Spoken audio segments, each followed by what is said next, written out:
Estamos conversando en la cabina de RPP con la activista venezolana y con la además licenciada venezolana Nancy Arellano, autora de este artículo ¿Por qué Venezuela no puede tratarse como una transición política normal?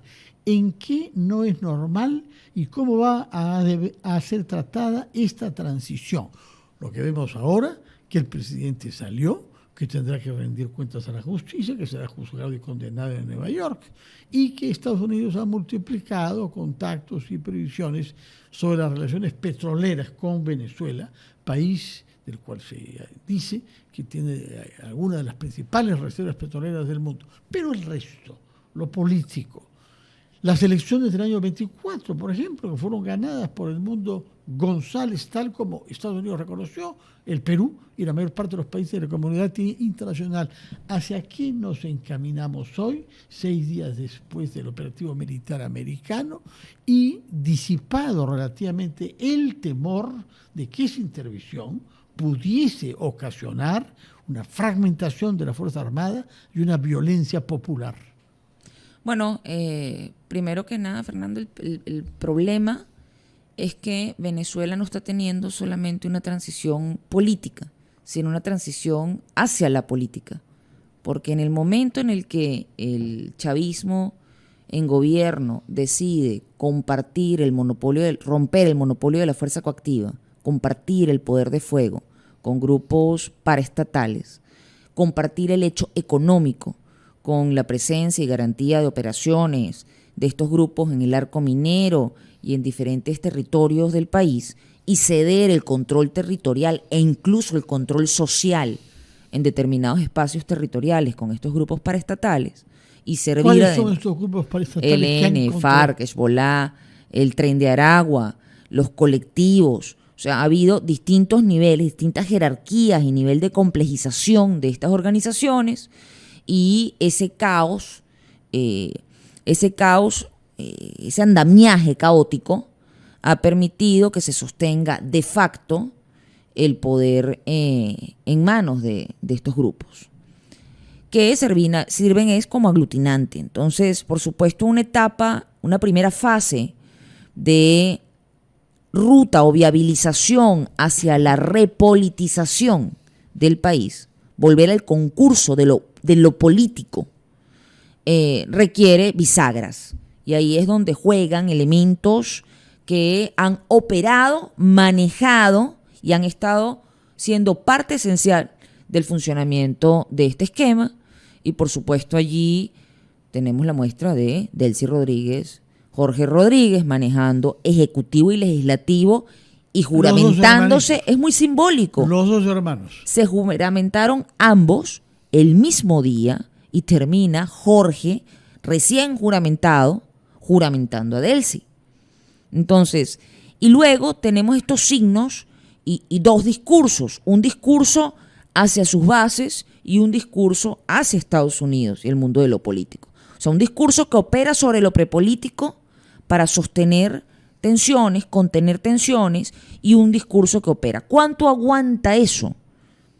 Es una pregunta importante. Sobre todo que, por lo que dices tú, han habido zonas del país controladas por grupos no estatales. Correcto. Has mencionado al ELN, has mencionado a FARC, que son dos grupos de origen guerrillero colombiano, y has mencionado incluso a Hezbollah, que es un grupo terrorista de origen libanés, creado ahí por el islamismo chiita en el norte de Israel, que en principio ha sido severamente golpeado por Israel durante los últimos tiempos, pero en fin, tú dices que ellos controlan partes del territorio y de la vida social. ¿Cómo ha reaccionado la población venezolana? Mira, la población venezolana, como han visto, ha habido un contraste muy marcado entre las celebraciones, exposición de la alegría en el exterior y lo que ocurre dentro del país. Los colectivos han salido, sí. La gente ha salido a buscar alimento, a buscar agua, a resguardarse. Salieron elementos de estos grupos paraestatales a las calles a detener autos con armas largas. Salió en Gaceta el día lunes el artículo número 5 de la norma que por un lado declara el estado de conmoción nacional y por otro lado instruye, mejor dicho, a los organismos de seguridad de todos los niveles de gobierno a detener a las personas que promuevan o hayan colaborado con las acciones de los Estados Unidos. Entonces, tenemos un tema, una realidad muy compleja, porque este es un periodo transicional, y en ese periodo transicional todavía cotos de poder efectivo en terreno. Aquí hay dos niveles, o sea, por eso digo, es un multitablero, y en ese multitablero hay un juego entre lo prepolítico y lo político. Ahora, en todos los países del mundo en los que se ha producido una transición de este tipo, aunque este es bien original, terminan por haber deserciones y personas que pasan al campo rival. Aparentemente es el caso de quien ha traicionado a Maduro, para que los americanos sepan exactamente a dónde se hallaba y cómo capturarlo. Pero, ¿qué puede pasar en el futuro y en el mediano plazo? Porque es intenable la situación actual. Algo va a suceder que signifique una ruptura del grupo chavista, del núcleo chavista, que sigue en el poder. Bueno, va a haber probablemente una agudización de las contradicciones dentro de ese grupo tan disímil, insisto, porque dentro de ese grupo, dentro de ese gran grupo, hay una mezcla, insisto, de una izquierda a la vieja usanza, grupos revolucionarios paraestatales. Bueno, sin ir muy lejos, Iván Mordisco, ¿no? Néstor Gregorio Vera Fernández está llamando a la generación de un gran bloque insurgente, convocando a la dirigencia del ELN, de la Segunda Marquetalia, del CNB y del Estado Mayor Central, para resistir y generar una cumbre de comandantes insurgentes para abordar la situación venezolana. Entonces, esta extremación va a llevar a tensionamientos en terreno, y ahí es donde todavía hay un espacio de lo prepolítico que puede llevar a confrontaciones que pueden terminar siendo muy peligrosas si no hay un control efectivo del territorio y la cooperación necesaria con poder de fuego para poder viabilizar, insisto, las condiciones mínimas para restablecer el orden del monopolio de la fuerza. Una pausa, Nancy, después de la cual quisiera que pasáramos a otro aspecto, que es el aspecto de las relaciones con los países de la región, y entre ellos el Perú. ¿Cómo han reaccionado? En particular, el país quizás más importante, o uno de los más importantes, que es Colombia, cuyo jefe estaba anunciado un viaje próximo a la Casa Blanca. ¿Qué puede suceder de esta reunión entre el señor Gustavo Petro y Donald Trump? Y luego, sobre todo, Cuba. Porque Cuba publicó, cosa que Venezuela no, correcto, una relación de sus 32 muertos. Nunca se les explicó qué hacían ahí, por qué la guardia presidencial era extranjera. Y contrario a lo que decían siempre. Eso es lo que hemos descubierto. Nos dirás, por favor, en qué situación queda Cuba después de esto, en qué situación quedan otros países como Colombia, repercusiones sobre el Perú, y también sobre países aliados de Venezuela, de otras regiones del mundo, como eran característicamente Rusia, China e Irán. Vamos a una pausa y retomamos nuestra conversación con Nancy Arellano, fundadora de una ONG para ayudar a los venezolanos establecidos en nuestro país.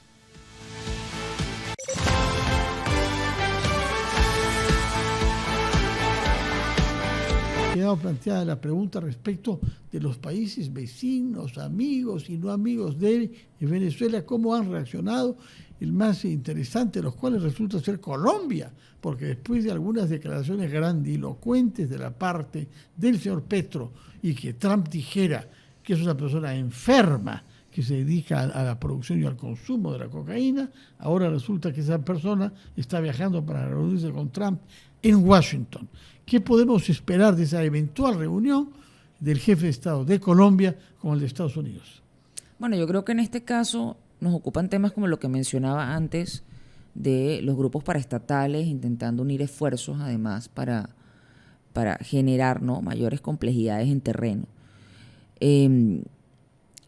Esto es un tema que yo le he venido diciendo, termina amenazando la seguridad hemisférica, porque lo que ha ocurrido en Venezuela con la generación del Estado híbrido, de poderes paraestatales unidos a poderes estatales para generar control de facto territorial y sobre el hecho económico, y además emprender con ello una serie de alianzas internacionales con otros países para posiciones particulares, pero contrarias además a a la mayoría hemisférica, al Estado liberal democrático, hablando claro, preocupan por cómo puede haber un repliegue y agudización de las condiciones en estos territorios, porque estamos hablando de negocios milmillonarios en Venezuela. Esos negocios milmillonarios en Venezuela salen de manos de estos grupos y hay una afectación directa a la operatividad cotidiana. Y por supuesto el repliegue va a ir hacia los países fronterizos, Brasil y Colombia. Y gran parte de las operaciones de estos grupos insurgentes son colombianas, son de origen colombiano. No es casualidad lo que ha dicho Mordisco. ¿Ah? Sí. FARC y el ELN, FARC, el CNB y el Estado Mayor Central. De acuerdo. FARC disidente, pues. Por otra parte, Cuba, que ya vimos el papel que jugaba en la seguridad del propio presidente de la República y podemos presumir que tenía una presencia en materia de seguridad mucho más extensa. ¿En qué va a quedar Cuba? Que mira, ya no tiene la ayuda petrolera de antes y que ningún barril venezolano llegará a ella. Mira, la presencia de los cubanos en Venezuela data por lo menos desde 2003, de manera ya frontal. Te estoy hablando que en el año 2005 yo estuve en el Fuerte Tiuna haciendo una cobertura. Teníamos un periódico en aquel momento que se llamaba Nueva Línea de Caracas y estábamos cubriendo la misión energética y me presentan a la gente del del Frente Francisco de Miranda y todos eran cubanos, salvo el presidente, que era un chico de 19 años que básicamente habían cooptado para ocupar la figura formal allí. De resto, todos. Yo salí de allí con un libro del Che Guevara que me regalaron y me explicaron casi que Fidel había creado el bombillo. Era completamente absurdo, pero además estamos hablando de que eran operaciones que buscaban era la financiación básicamente a Cuba, porque nos estaban revendiendo bombillos chinos, bombillas, focos de luz y una mano de obra para colocarlos. O sea, ningún expertise técnico allí propiamente. Y eso, el esquema de las misiones sirvió para buscar oxigenar y reagrupar al bloque chavista a través del asistencialismo en los más diversos campos.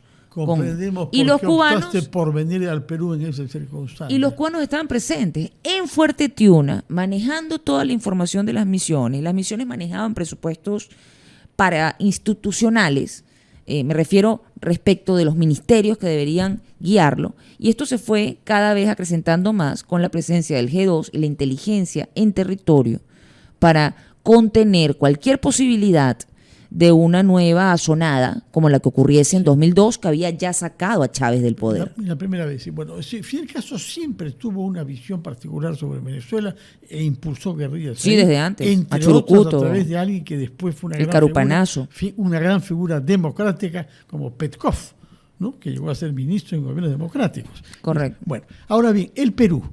Nosotros hemos respaldado siempre la democracia en Venezuela. Hemos recibido a Edmundo González poco después de su elección en julio del año pasado. Lo recordamos en la Plaza de Armas, en la Plaza San Martín de Lima, siendo aclamado por población peruana.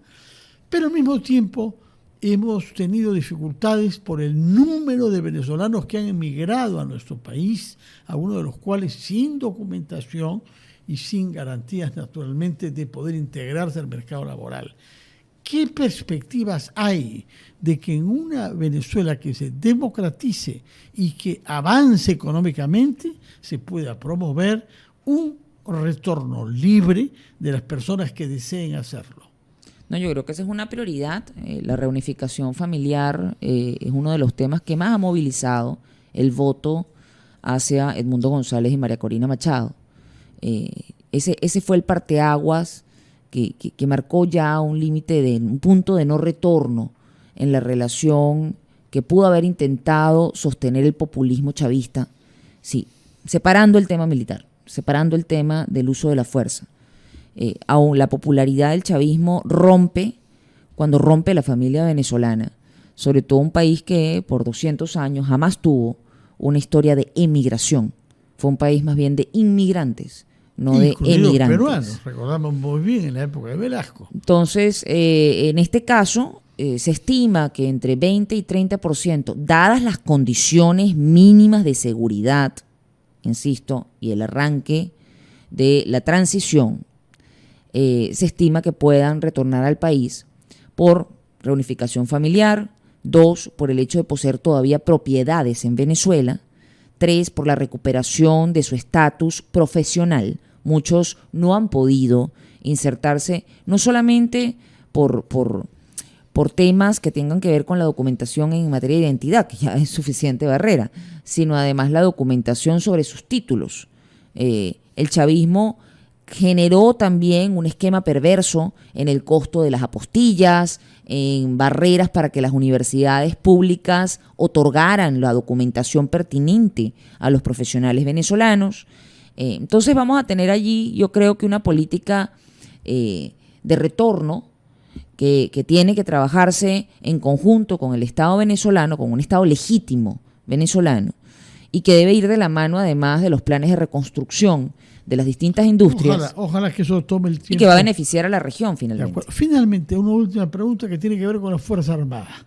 Muchos especialistas, y sobre todo pseudoespecialistas, han previsto que la Fuerza Armada venezolana, desde hace años decían eso, iba a fragmentarse. Y en efecto, han habido enfrentamientos. Correcto. Los 170 y tantos militares. Cuando se asesinó cruelmente a un grupo de oficiales que se había acantonado en un momento a Pérez, un verdadero héroe de la democracia venezolana. Pero en fin, han sido hechos minoritarios y sin militares de alta gradación. ¿Qué está pasando con la Fuerza Armada? Todavía siguen bajo el mando del señor Padrino, pero habrán generales que se están dando cuenta que el futuro no lo tienen seguro. Así es. Y por otro lado, aquí hay una liberación, una excarcelación que se espera con bastante expectativa, que es la de Caguaripano. Hay una serie de militares que se encuentran privados de libertad, que definitivamente tienen la autoritas para poder apuntalar generales que de se alta logre. gradación. Estamos hablando de mandos medios y altos, pero estamos hablando entre los mandos medios con autoritas, porque en el mundo militar pues hay una clasificación interna, ¿no?, de acuerdo al posicionamiento en la promoción, etcétera, militares que tienen una ascendencia, y la institucionalidad dentro del país ha navegado en este estado híbrido en espacios muy disímiles, y hemos tenido lamentablemente este tema de los sistemas autocráticos, no es novedad, donde hay por un lado la burocratización de una parte a lo Eichmann, ¿no?, de la banalidad del mal, del funcionario que cumple instrucciones y punto, pero que no es artífice de la estrategia de cesión. Pero ¿es concebible o no que hayan jefes de unidades militares en algunas regiones que digan basta ya, no queremos más a este ministro Padrino, hay que volver a darle su honor y sus objetivos reales? No lo dudo. ¿Existe esa posibilidad? No lo dudo. Puede suceder. Y puede suceder además unido con los compañeros que se encuentran en el exterior.